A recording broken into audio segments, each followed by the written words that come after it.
ततो युद्धपरिश्रान्तं समरे चिन्तया स्थितं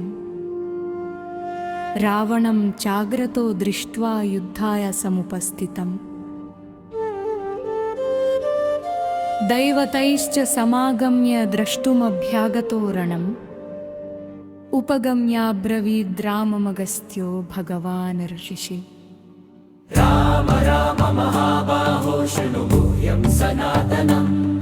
येन सर्वानरीन् वत्स समरे विजयिष्यसि आदित्यहृदयं पुण्यं सर्वशत्रुविनाशनम् जयावहं जपे नित्यम् अक्षयं परमं शिवम् सर्वमङ्गलमाङ्गल्यं सर्वपापप्रणाशनम् चिन्ताशोकप्रशमनमायुर्वर्धनम् उत्तमोत्तमम् रश्मिमन्तं समुद्यन्तं देवासुरा नमस्कृतम् पूजयस्व विवस्वन्तं भास्करं भुवनेश्वरम् सर्वदेवात्मको हि तेजस्वी रश्मिभावनः देवासुरगणान् लोकान् पातीत्यमस्तिभिः एष ब्रह्मा च विष्णुश्च शिवः स्कन्दप्रजापतिः महेन्द्रो धनदत्कालो यमः सोमो ह्यपाम्पतिः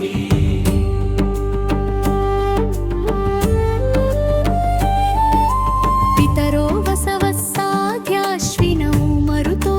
मनुः वायुर्वह्निः प्रजाप्राणः ऋतुकर्ता प्रभाकरः आदित्यः सविता सूर्यन्तगुवः पूषा गभस्तिमान् सुवर्णसदृशो भानु हिरण्यरेता दिवाकरः हरिदस्वः सहस्रार्चिभिः सप्तसप्तिर्मरीचिमान् तिमिरोन्मथनः शम्भुस्त्वष्टा मार्पाण्डांशुमान् हिरण्यगर्भः शिशिरस्तपनो भास्करो रविः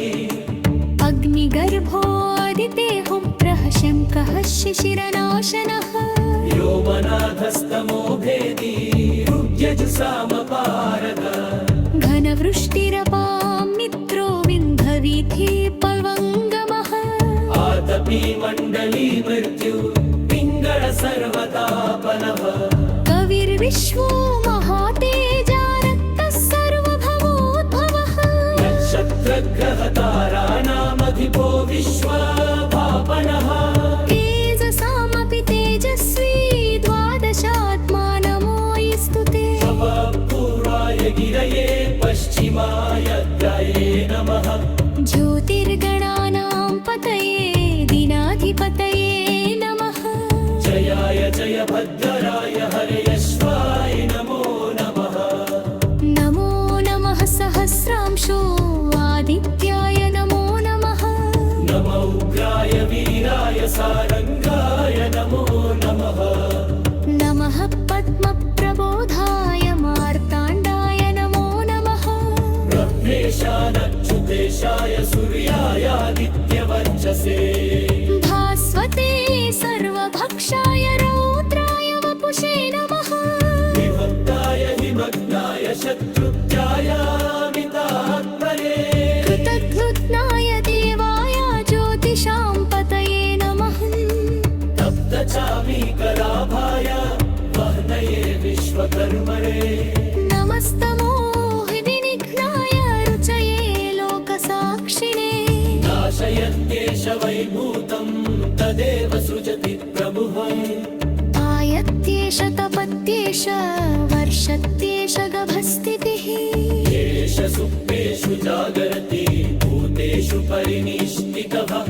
एष चैवाग्निभुक्तं च फलं चैवाग्निहोत्रिणम् वेदाश्च क्रतवश्चैव क्रतूनां फलमेव च यानि कृत्यानि लोकेषु सर्व एष रविः प्रभुः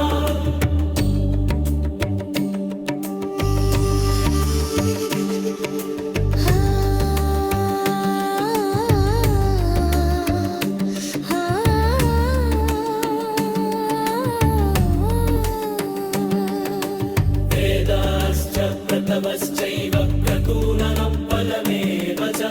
यानि कृत्यानि लोकेषु सर्व एष रविः प्रभुः